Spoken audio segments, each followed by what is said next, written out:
I will triumph over the Patriots and liberate us all, and we will become the Sons of Liberty!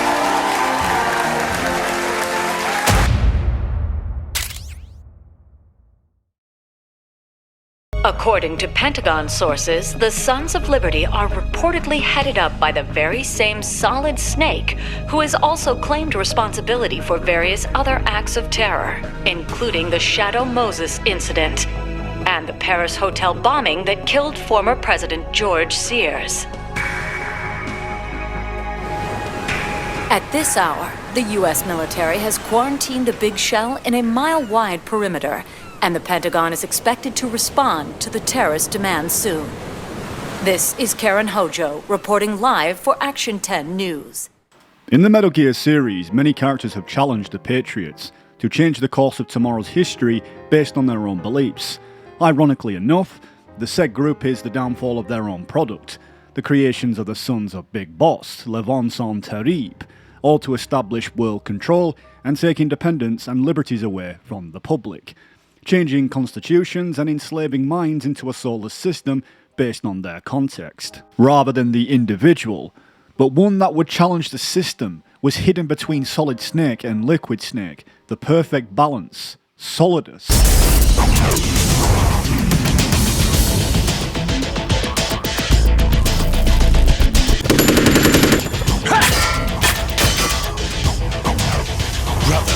I'm a whole different game from Liquid. Unlike a intron of history, Solidus wishes to be the exon, one that can leave his own mark in history, one defined by the Patriots, one that he wishes to destroy. We are first introduced to Solidus at the end of MGS1 on a secret phone call to the Patriots agent known as Ocelot. Yes, the inferior one was the winner after all. That's right. Until the very end, Liquid thought he was the inferior one. Yes, sir, I agree completely. It takes a well-balanced individual such as yourself to rule the world. No, sir. No one knows that you were the third one, Solidus. What should I do about the woman? Yes, sir. I'll keep her under surveillance. Yes. Thank you. Goodbye, Mr. President. In the turn of the millennia, Solidus under the name George Sears was placed by the Patriots within the Presidency of the United States. It's while in office, Solidus created the unit Dead Cell. His administration into presidency was a noble one to say the least, because it was characterised and focused on nuclear disarmament, a world safer from the horrors that such weapons pose. Also within Solidus's policies was the anti-eugenics, a movement and philosophy that opposes the principles and practices of eugenics, which aims to improve human genetic traits through selective breeding and other methods. Anti-eugenicists emphasise the ethical, social and scientific problems associated with eugenics, advocating for the inherent value and dignity of every individual regardless of genetic makeup, that genes don't define us. Key benefits of anti-eugenics include the protection of human rights, promotion of social equality, celebration of diversity, and encouragement of ethical medical practices. It aligns with disability rights and prevents abuses such as forced sterilizations and genetic discrimination. You could say that because Solidus is a clone of Big Boss would follow anti-eugenic principles due to his experiences and objectives, because he rejects control and manipulation by the Patriots, valuing individual autonomy and freedom. Solidus challenges the notion of genetic destiny, embodying a critique of deterministic views of genetics. Unlike his brother Liquid, who was ruled by his genetics and genes, Solidus wishes to preserve his genetics, in fact, pass it on to the next generation and span it into something greater. It's evidential that the Patriots themselves are the form of eugenics. They evidently created the clones of Big Boss in order to make the perfect human being, instead of allowing them to live ordinary lives.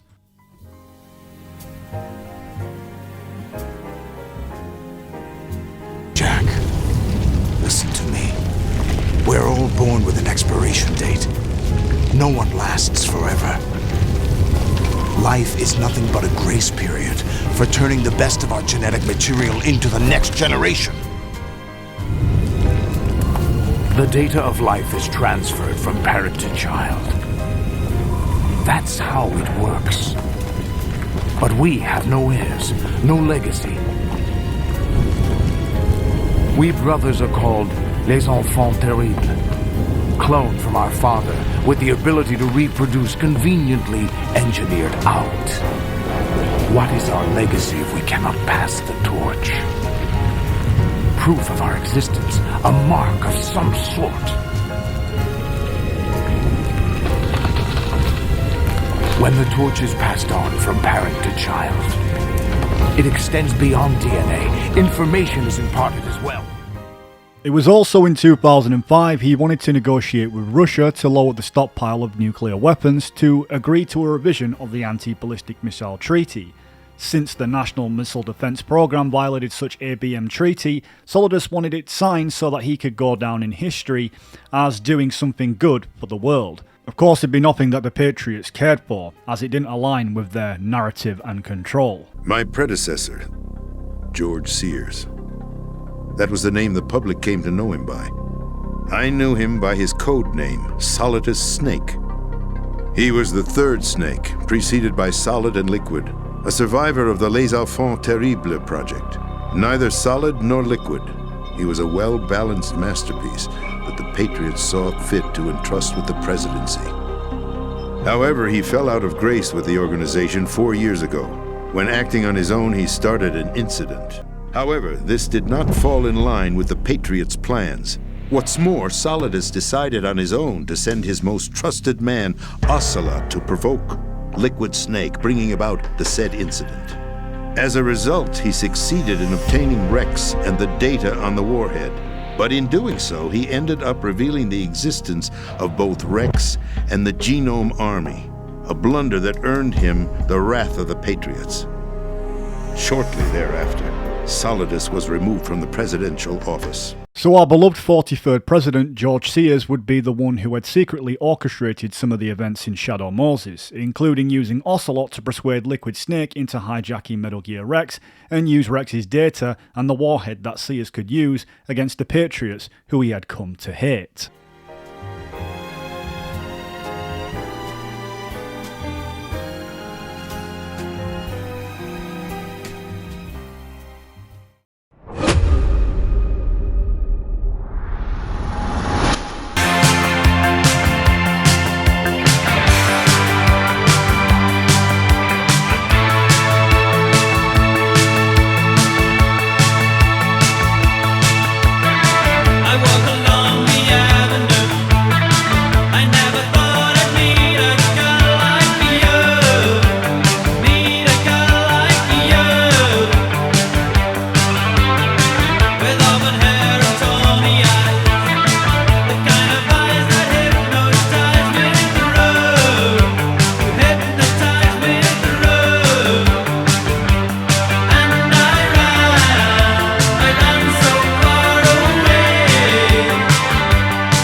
In the Metal Gear series in the 1980s were indeed a transformative period marked by significant developments in music, movies, culture, and warfare, often referred to the decade of decadence. During this time, a young Solidus was sent to Liberia to participate in the First Liberian Civil War, which was a brutal conflict initiated by Charles Taylor's NPFL against President Samuel Doe's government. Fueled by ethnic tensions, corruption, and economic mismanagement, the war saw significant violence, including massacres and child soldier recruitment, leading to around 200,000 deaths and over 1 million displaced. Multiple factions and rebel groups, along with international intervention from the ECOWAS, complicated the conflict despite several peace efforts. The war officially ended in 1997 with a peace agreement and elections that made Taylor president. However, the instability persisted, leading to the Second Civil War and several wars in Africa from then on, including the Angolan Civil War, which was influenced by Cold War politics and functioned as a proxy between the US and the Soviet Union to expand their power and influence in Africa. leading to PMCs reaping the rewards, including Diamond Dogs, who was taking contracts from the MPLA to combat Cypher. It's fair to say that the MGS series definitely showcases some of the atrocities that have been committed in Africa. That even in proxy wars is beneficial for the PMCs, such as Big Boss's unit. Look at the Angola-Zaire border region. The east bank of the Munene River in particular. It's a microcosm of a problem that stretches all across Africa. There's a civil war going on in Angola, fought between the government MPLA and the Western-backed UNITA. Zaire is still a dictatorship under President Mobutu, but numerous uprisings have broken out in its remote regions. With all the trouble elsewhere keeping their hands full, neither government has control over their side of the border. They depend on militias and PFs, as do the rebels. Government forces, guerrillas, militants, groups of all shapes and sizes hawk whatever resources they can to hire PFs. Conflict brings PFs. PFs expand the war zone, and more conflicts erupt in a continuous chain reaction.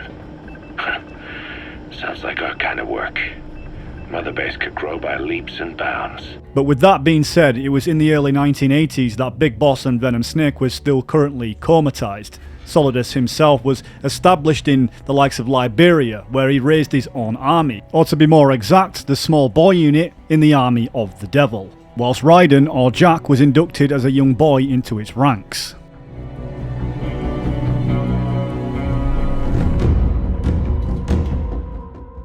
What is horrific to think is the treatment Solidus must have received as a young boy, groomed by the Patriots, as only being a young teen himself at the time would commit some of the most atrocious acts known to man, one he's clearly been taught, from child soldiers to needless killing, including Raiden's parents being murdered. Putting a child like Raiden and other kids in the firing line, it's truly disturbing, especially when you realise how desensitized Solidus is because of war, that in fact he has no remorse for his actions whatsoever. He doesn't feel any guilt. By the way, Jack, I was the one who killed your parents.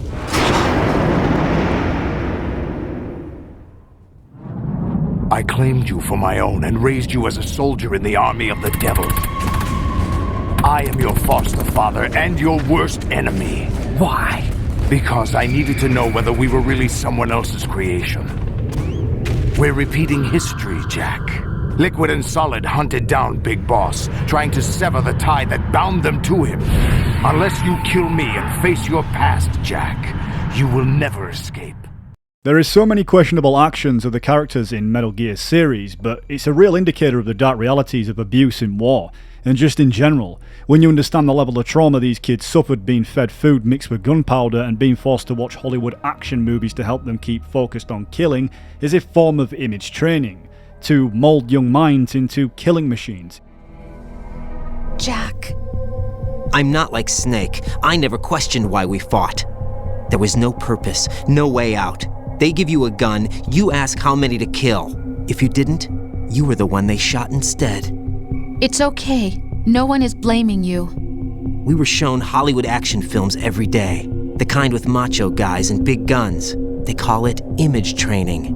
Ugh. They built us from the ground up into killing machines. We were fed once a day. I can still taste the gunpowder they mixed into the food. Gunpowder? In the food? The gunpowder had toluene in it, giving it hallucinogenic properties. It kept us drugged, controllable. Oh my God!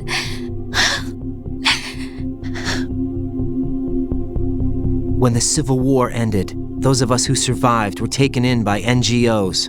They gave me a new life in the States. I can't complain. But nothing's changed. The only people who have no problem with my past have secrets and agendas of their own. Terrible nightmares. Every night. I can never forget. Jack. I'm afraid of the night. That's why I don't sleep next to you. You should have told me. Told you what? That I'm a killer? And always have been? No. What I hate more than anything else in the world is my own past. I didn't want you or anyone to know about it. Now this information is outside of Hideo Kojima's canon city, but it does make for an interesting part of the lore, As Solidus was leading the small boy unit, it was said that he was also a CIA paramilitary who smoked cigars, just like Big Boss, and at some point would allow a doctor to inject Raiden with something that would never make him the same again. It was also Solidus who also taught Jack that blades were honourable compared to guns, killing a soldier on one occasion by slitting his throat in front of Raiden.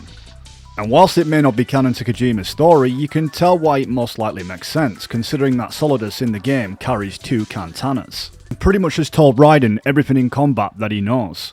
This is my son. I taught him everything.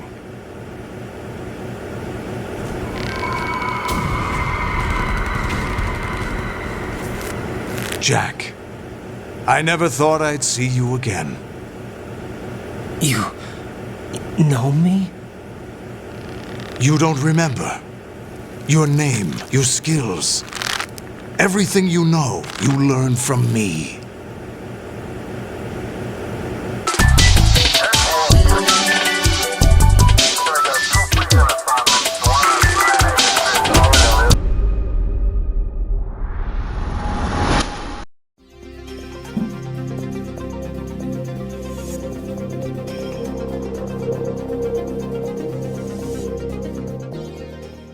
After the release of Natasha Romanoff's revealing book, former President George Sears, also known as Solidus Snake, was forced to step down from his position. Officially, it was presented to the public as a resignation, but the truth was far more sinister. Sears had uncovered the Patriots' plans to eliminate him as punishment for his defiance, prompting him to go into hiding during this period of seclusion. He somehow managed to obtain a formidable personal battlesuit, preparing himself for the inevitable confrontation. While in hiding, Sears did not remain idle. He was instrumental in funding Revolver Ocelot's arm transplant in Lyon, France, a critical move that would have significant implications of his future plans. Understanding the gravity of the threat posed by the Patriots, Sears meticulously plotted his rebellion carefully. The terrorists call themselves Sons of Liberty. Sons of Liberty? The name of their leader is Solid Snake. The hero of Shadow Moses? So that's why you changed my code name. Right, but he can't be the Solid Snake. He died 2 years ago on that tanker after he blew it sky high. Solidus would claim the title of his supposed dead brother, Solid Snake, for many reasons. Aside from it being a form of cover, it was most likely to take up the badge of honour, since Solid Snake was highly respected from the events of Shadow Moses and all his events of heroism in philanthropy. It carries a great lineage, and perhaps if Solidus' plans fails, he could resume to the role of Solidus. But unfortunately, the Patriots were one step ahead and had his number. The Patriots saw it impossible for Solid Snake to be alive after the tanker, and even so, Solid Snake would still be a target regardless. Told you they were on the lunatic fringe. What about their leader? He says he's Solid Snake. Snake died 2 years ago.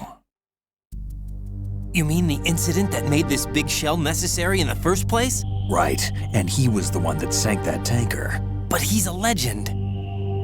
Legends are usually bad news. There's not a lot of difference between heroes and madmen.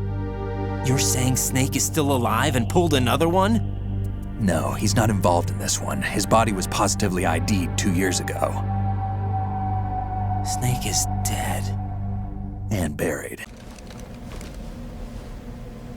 Is that really Solid Snake? That's what he claims. I thought Snake was dead. Solid Snake did die. But he's also here in the shell. Either he survived or there are 2 of them. 2 of them? And that's impossible. So you're the boss around here? No, not just around here. I'm the boss to surpass Big Boss himself. Solid Snake. No, that is not Solid Snake. So, after the tanker incident, Solidus Snake, driven by a relentless desire to overthrow the Patriots, forged a crucial alliance with Sergei and Olga Kulukovich. This partnership really wasn't born out of camaraderie, but rather a mutual understanding of the strategic advantages they could offer each other. Olga, inheriting her father's fierce determination and army, would loan Gorlukovich's private soldiers to Solidus, providing him with the necessary force to execute his audacious plan to take over the Big Shell. I guess with Solidus being ever the tactician, we'd see the value in the alliance of this takeover. This collaboration is intense, and it is often cold-blooded with the nature of warfare, especially in the Metal Gear series, where alliances are forged not out of trust or friendship, but out of necessity and the ruthless pursuit of power. There was also former members of the counter-assault team within the US Secret Service who had originally been assigned to Solidus during his presidency, who were loyal to his cause. These highly specialized equipped soldiers was known as the Tengu with inside Arsenal gear.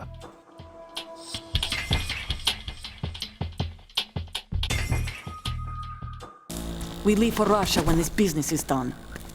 I want half the money for that. Of course. That was part of the agreement. We start living for ourselves after this.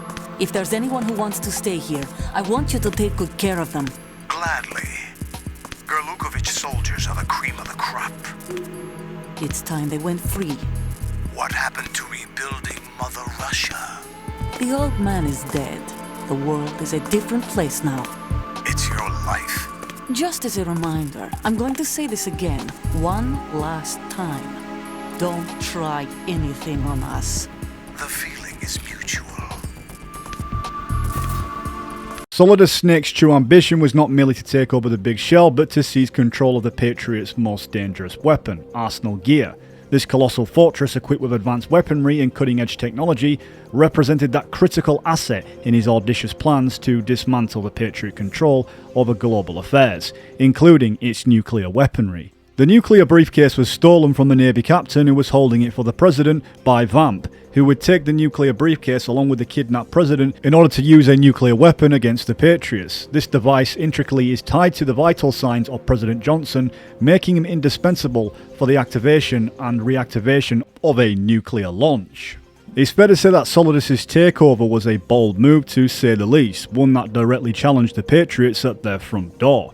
Since Solidus is almost a perfect copy of Big Boss, this would feed into his ambitions and his ego, being directly to challenge the oppressive forces, just like Big Boss did. The world needs only one big boss! You're the spitting image of Big Boss.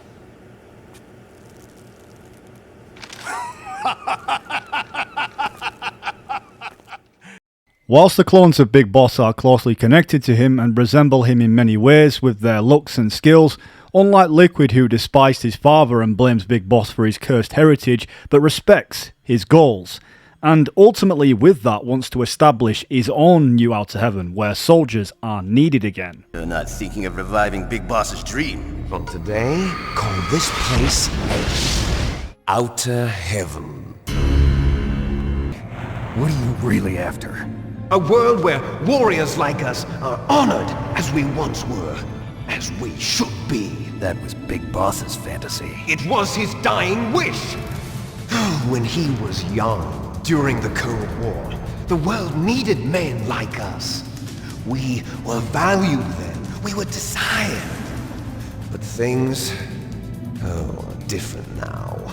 Whilst on the other hand, the other brother, Solid Snake, remains neutral and aware of his father's past and pays for it daily with nightmares, but doesn't let it define him. Instead of seeking revenge or being full of hatred, actually puts what he was made for to actual good practice, by fighting to make the world a better place, not for power, not to challenge the establishment, but to do what's right for humanity as a whole. Insofar as we're a non-profit organization of civilians advocating a cause, yes.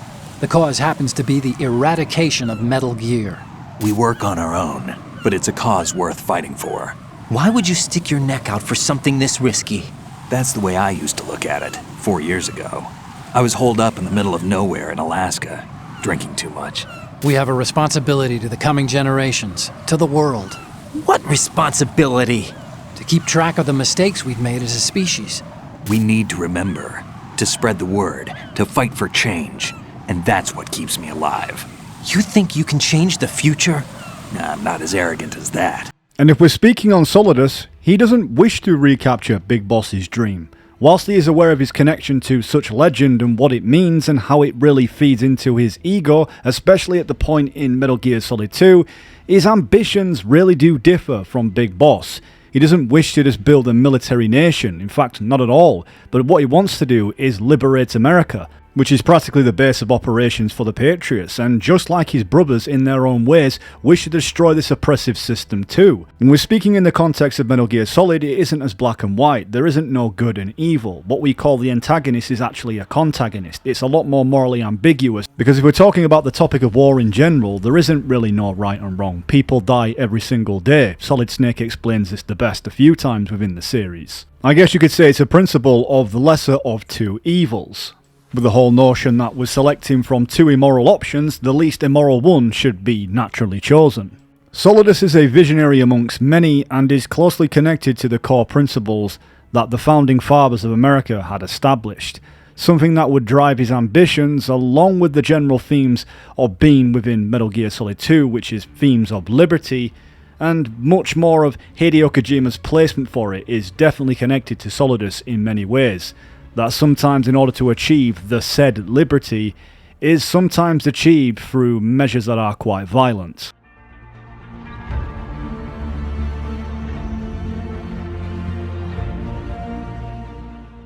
So the day April 30th holds profound significance within Metal Gear Solid 2, beyond being the memorable date when Raiden first met Rose. This is where we first met.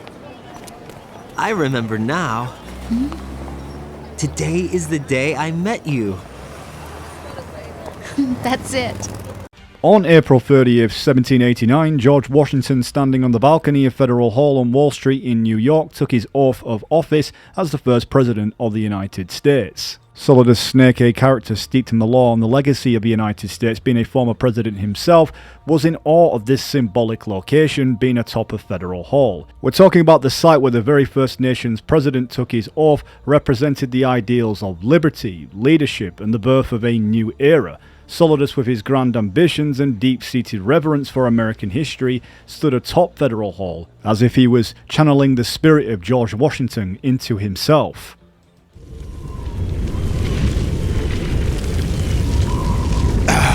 Federal Hall.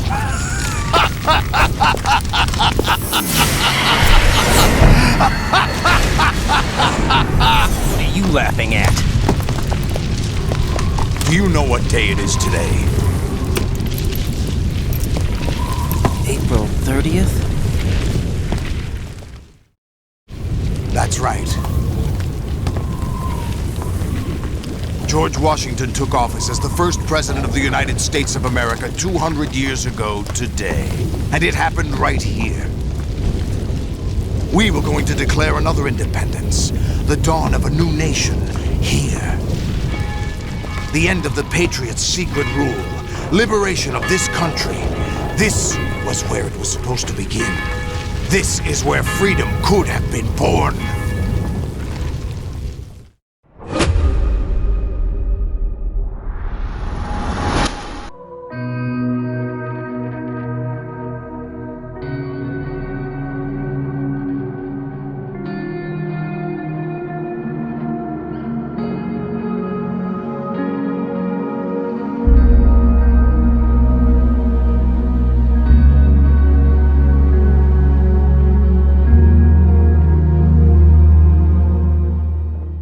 Some say that George Washington and the brave men who fought alongside him and his vision for America was one of liberty, independence, and the establishment of a government that upheld the principles of justice and democracy.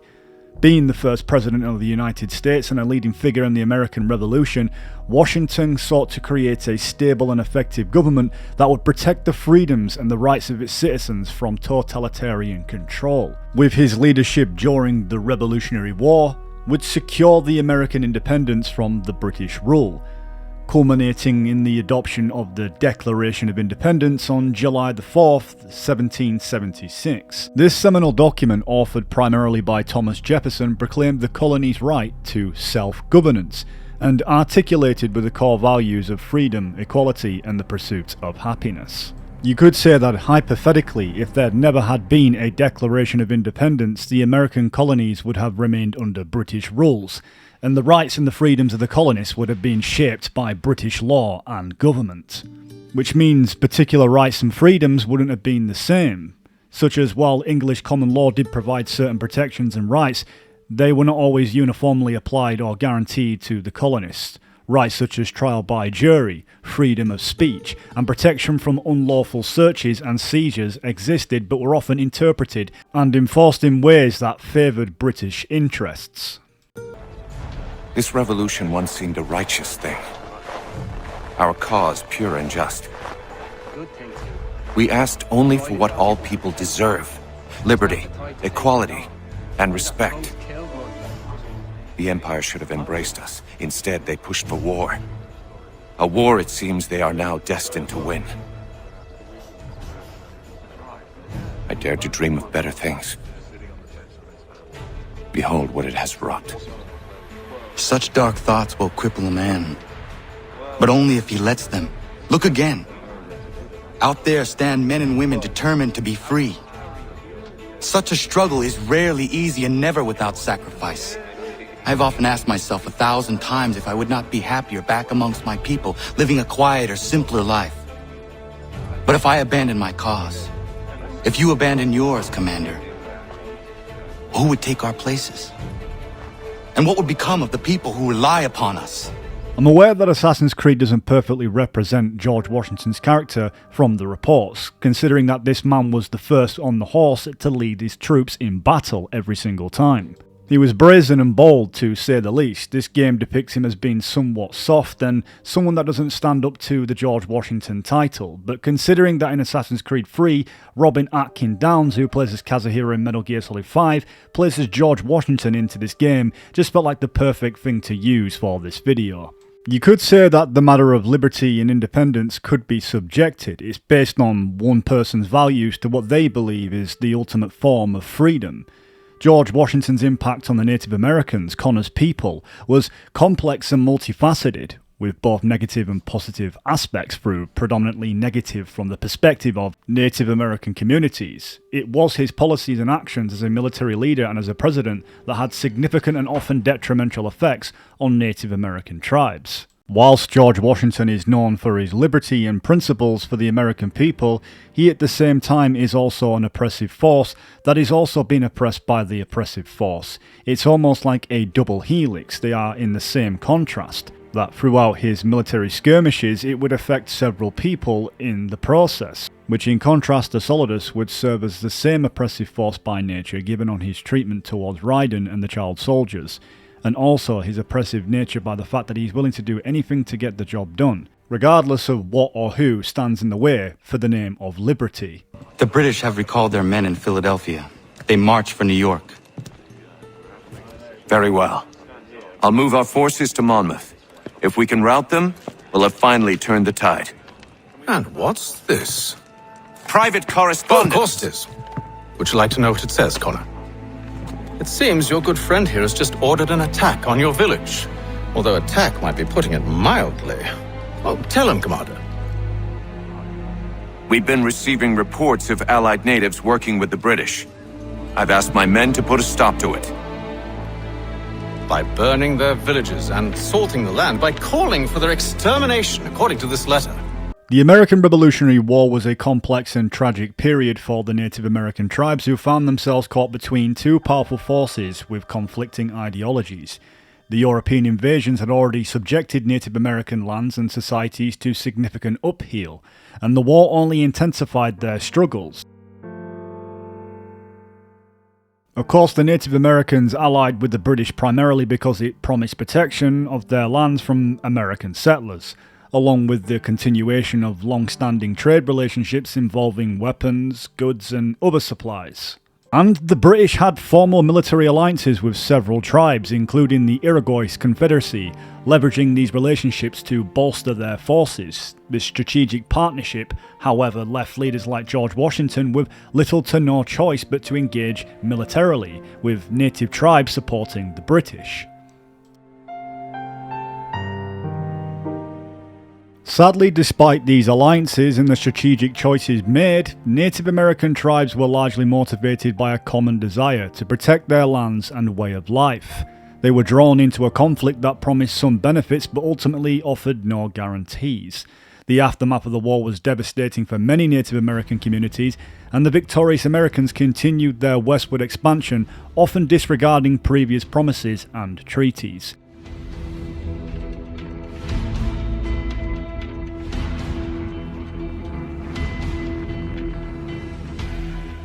One of the most noticeable campaigns ordered by George Washington was the Sullivan Expedition in 1779, which targeted the Iroquois Confederacy. This campaign led to the several bits of destruction of many Iroquois villages, crops and food stores, causing widespread suffering and displacement amongst the Iroquois people, who was allied with the British. But what's fascinating is to delve into the symbolism behind the name Iroquois and its connections within the Metal Gear series, especially considering the historical and cultural layers that enrich its narrative. The alias Iroquois Pliskin, adopted by Solid Snake, serves as a homage to the Native American Iroquois Confederacy, a nod to John Carpenter's iconic films as well, with Escape from New York and Escape from LA, and a subtle tapestry of resistance and survival. In a symbolic stance, Solidus Snake mirrors George Washington, a revolutionary leader striving to break free from the control of a shadowy, oppressive force.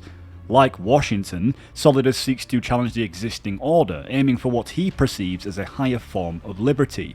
His vision, though extreme and often morally ambiguous, is rooted in a desire to liberate and reclaim autonomy. And contrastingly, Solid Snake, under the guise of Iroquois Pliskin, embodies the spirit of the Native American tribes, caught in the crossfire of greater powers, yet fiercely fighting for their own vision of freedom and justice. Snake opposes Solidus's plans, recognizing the inherent danger of tyranny that he could unleash. Yet his battle is not just against Solidus, but also for the deeper principles of liberty and personal freedom. Solidus stands as the revolutionary, the one who would tear down the old to forge a new path, much like Washington. Meanwhile, Snake, in his Iroquois Pliskin persona, represents the enduring spirit of resistance against overwhelming odds, akin to the Native Americans who fought to protect their lands and way of life, thus preserving the way of the world to let it be.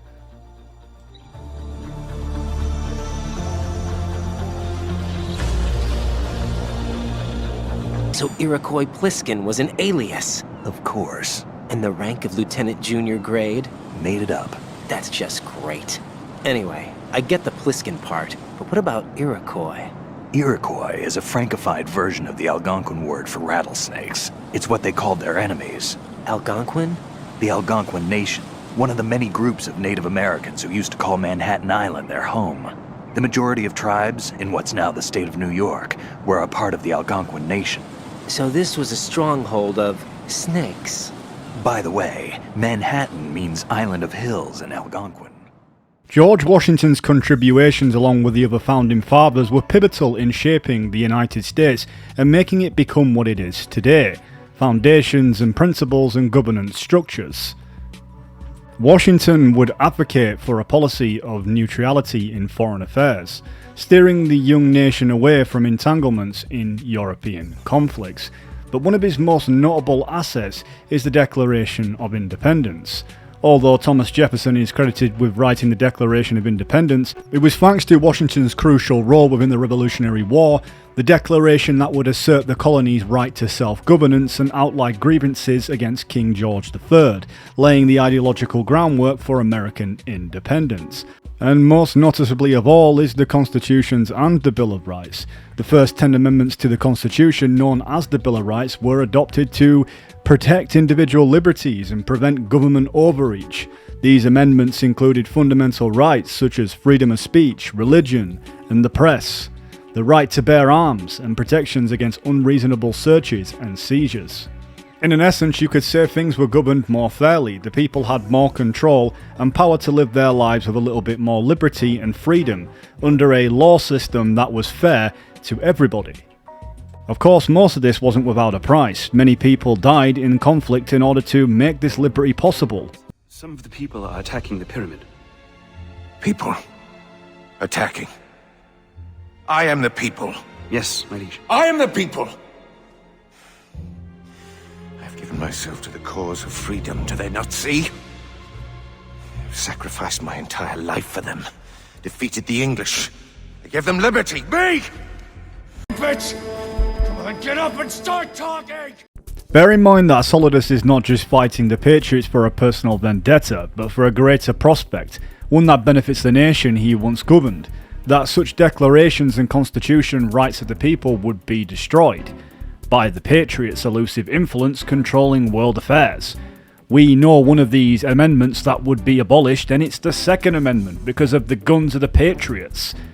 Evidently, it would seize control of people's arms unless they got the latest nanomachines, which is clearly a massive violation of the people's privacy and liberty to fight against tyrannical governments.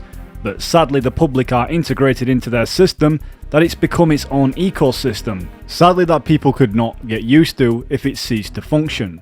At least, well, not without having withdrawals of some sort.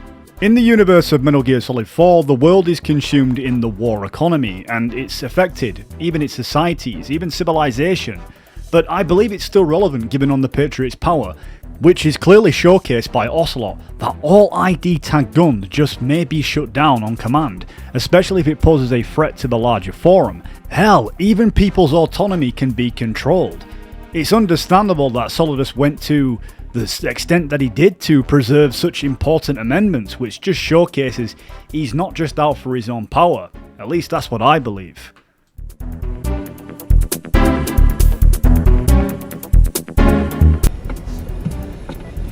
The U.S. military systems are all in Liquid's hands now. The regional systems have all been shut down. Guns are falling silent across the earth. It's the first total ceasefire in human history. How's the White House responding? The public? The president has yet to make an official announcement. But the media is starting to pick up on it. The information's gonna be controlled anyway. Not this time.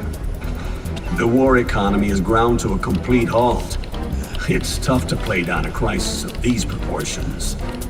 War economy-related stocks are already going into a free fall. The nanomachines keep track of the soldiers and their real-time personal data 24 hours a day.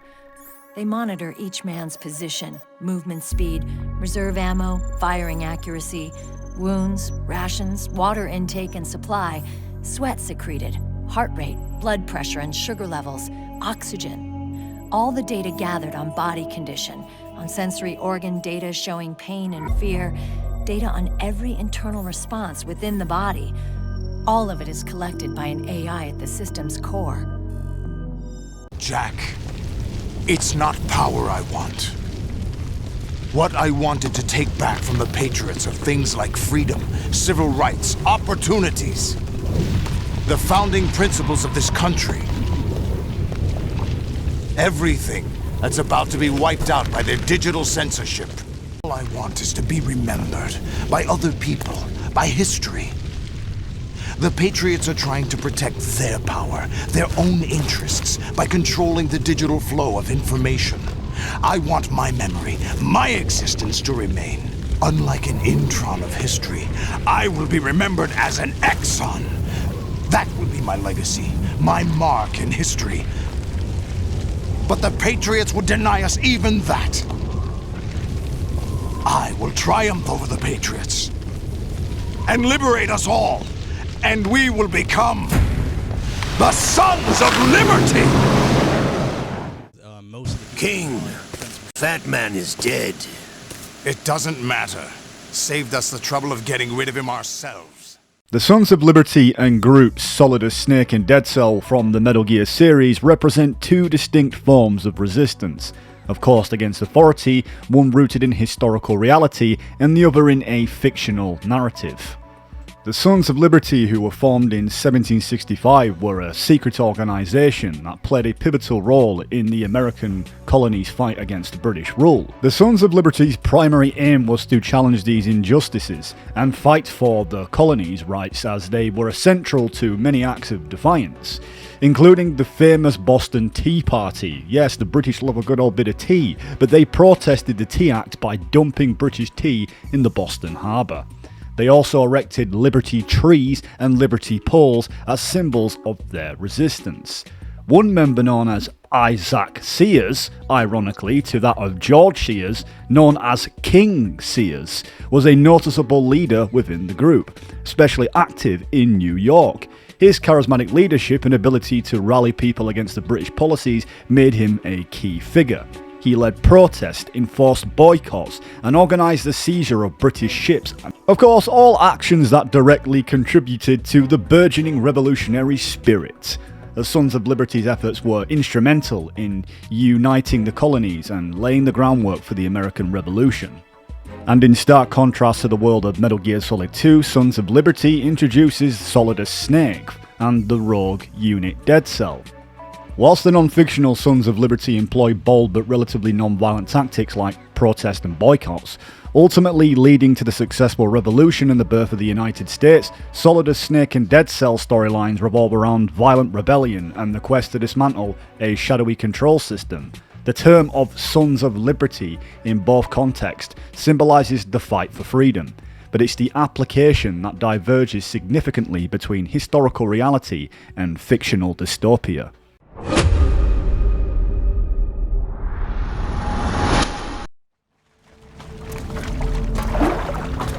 Is this a joint effort? No. Foxhound remains a covert body. Don't alert them to your presence. That is an order. Unfortunately, Solidus and his plans would not go as smoothly as he most likely anticipated, because most people within his own unit were even acting on the Patriots' commands, either to eliminate him or assist Raiden on his mission, and prevent Solidus from destroying them.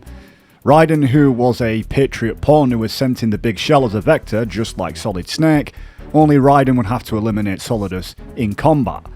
Solidus' suspicions were already there, as he remarks in several scenes. Been waiting for you. A messenger from the Patriots. You think he was working for them? We can't discount the possibility. Nothing they do should come as a surprise. I'll have his background rechecked, just in case. You think he was working for them? We can't discount the possibility, especially with that intruder still at large. Yes, the man in the sneaking suit. You know more about those suits than I do. But Foxhound was disbanded 4 years ago, so it must be the Patriots. You passed with flying colors. Even along with Olga, who was forced to do the Patriots' bidding and protect Raiden, given the fact that Sonny would be dead if he didn't complete his mission. But unbeknownst to Solidus, the ninja was an unknown factor, but in reality he was part of the plan, and this is showcased when Raiden is put to the test by several rear units that drives Olga out of hiding. Hell, even Solidus' right-hand man.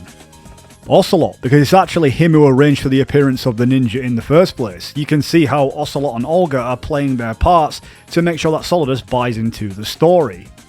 Solidus would start to suspect something wasn't right, but sadly it was a little too late, and because of that, that ruined his plans, his chances for liberty.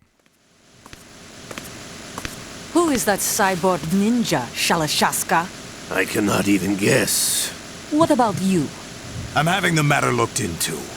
Olga, don't cast suspicion where it isn't due. So you've decided to show yourself? Olga, don't do this! They'll know! I see. So that's why you sold your troops out to me. So many dead, and they all died trusting you! Weren't they your comrades? No, not just comrades. Family. Live! You have to!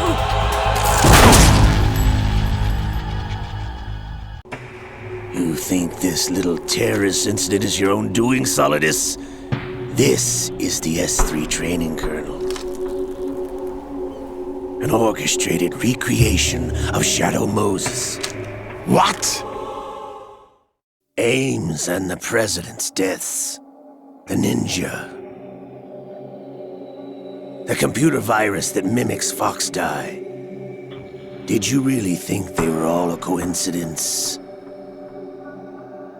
Ames' own nanomachines were used to shut down his pacemaker. I arranged for the appearance of the ninja as well.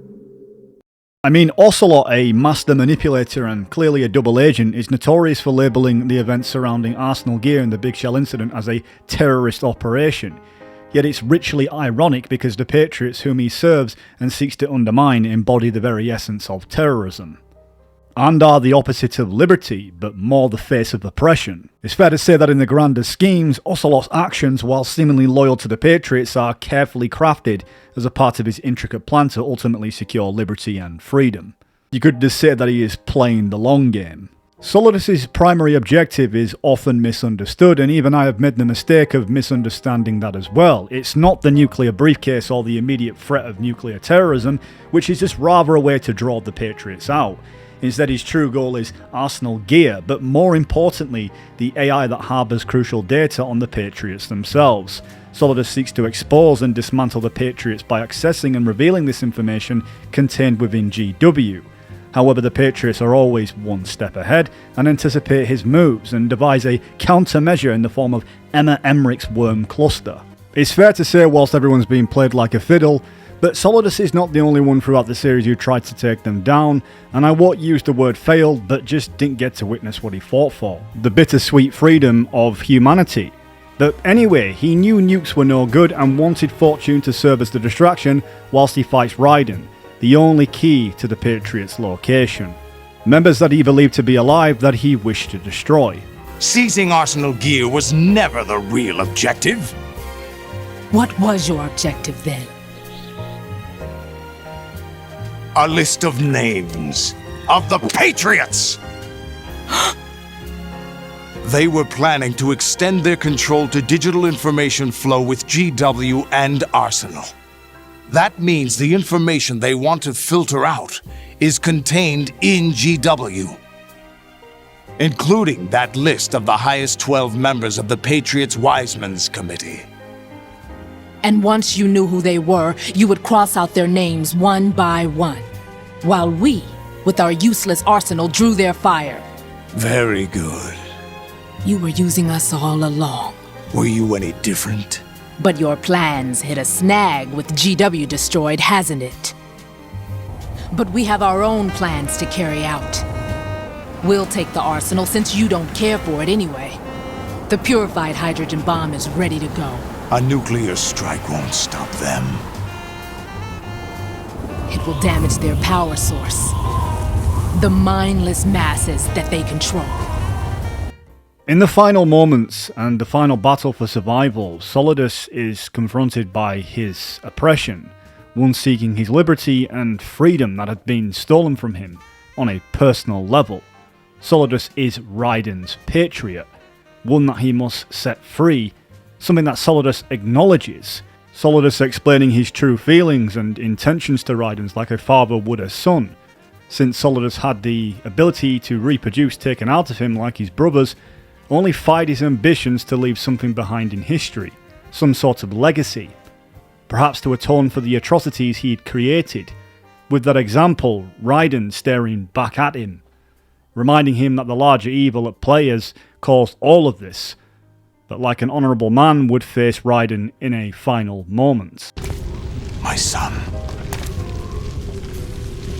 My clone brothers and I are called monsters, replicates of evil genes. You are one of a kind, but still a monster, shaped by a dark and secret history. We need to decide which monstrosity will have the privilege of survival.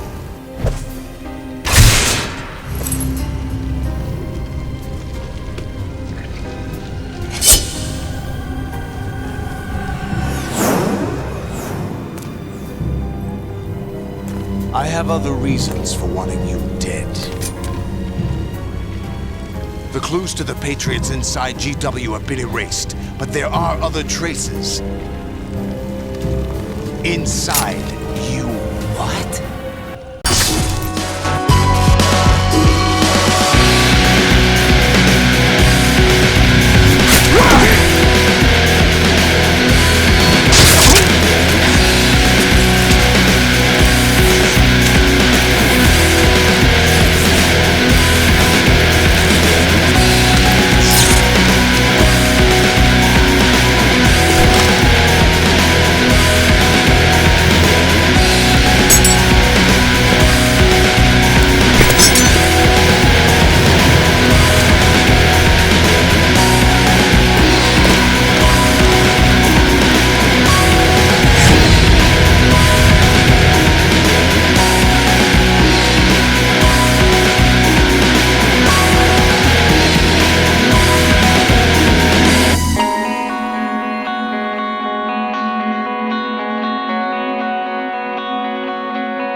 Raiden would be victorious in this battle, a proxy one and a personal one, to say the least. But within the conflict, Raiden has now learned the truth, even if it's ugly, that a larger enemy is at play here, and the battle isn't truly over. Solidus falls gracefully onto a founding father as he reaches lifelessly to the iconic figure, a beacon of independence and overall liberty.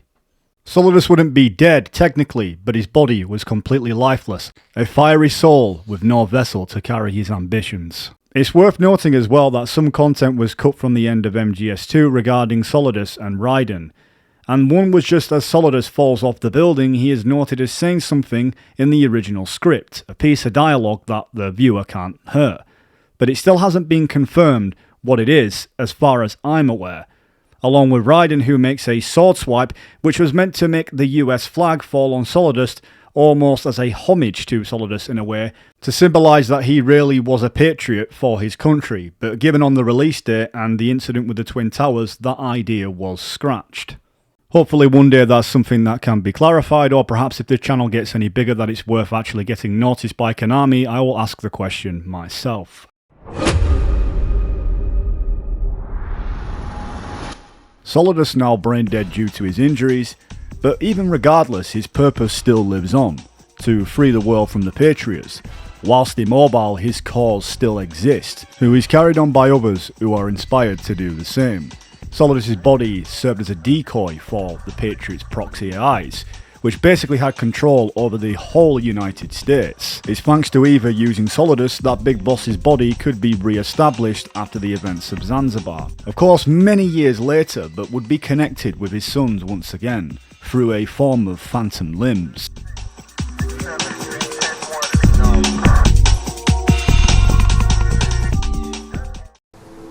That body, liquid burned on the Volta, wasn't mine. That was the body of a clone. Solidus.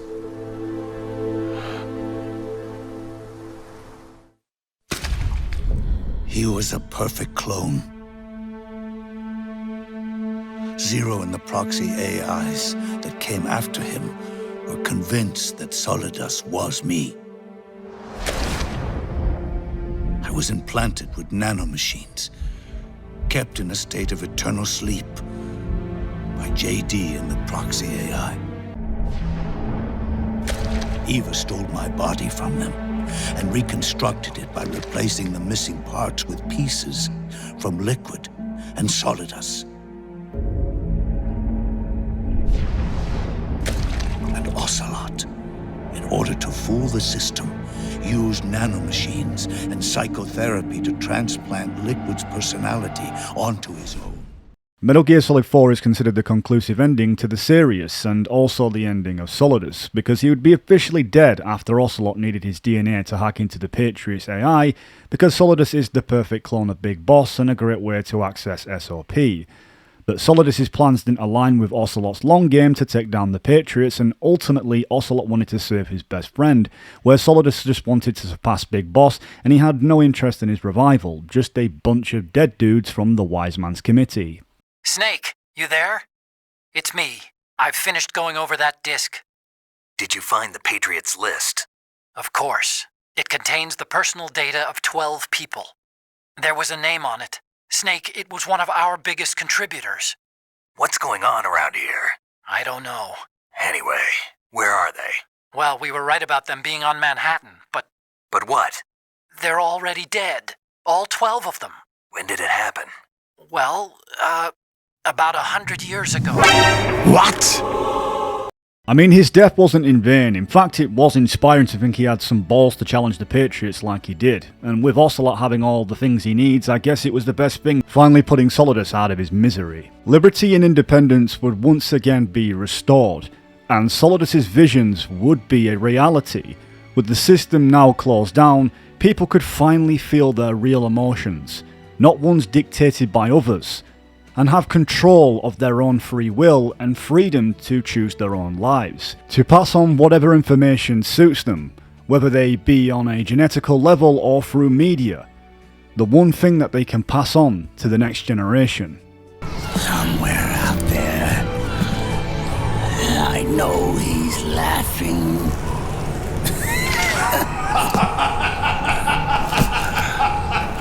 Is that so? We are beasts created by man. Unless the light is put out, the shadows cannot be erased. Jack, it's not power I want. What I wanted to take back from the Patriots are things like freedom, civil rights, opportunities. The founding principles of this country. The fictional Mount Rushmore featuring Big Boss and his clones Solid Snake, Liquid Snake and Solidus Snake serves as a powerful symbol of legacy and influence. The Metal Gear Mount Rushmore is not merely a homage but a profound statement on how individuals can mould the world through vision and courage. It underscores the parallel between the historical contributions of the US presidents and the profound impact of Big Boss and his successors on a global scale. Ultimately, it's a testament to their legacy, a legacy of fighting for a world where one's destiny is not controlled by unseen forces.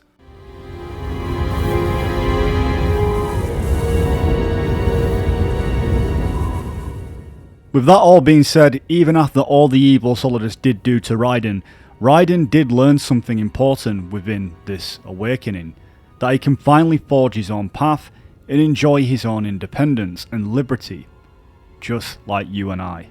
Thank you for watching, I'm the Voice Box, and I'm out.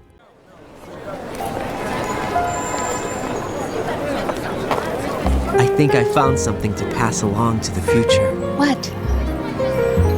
He said all living things want their genes to live on. Are you talking about the baby? Yeah.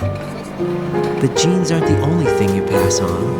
There are too many things that aren't written into our DNA.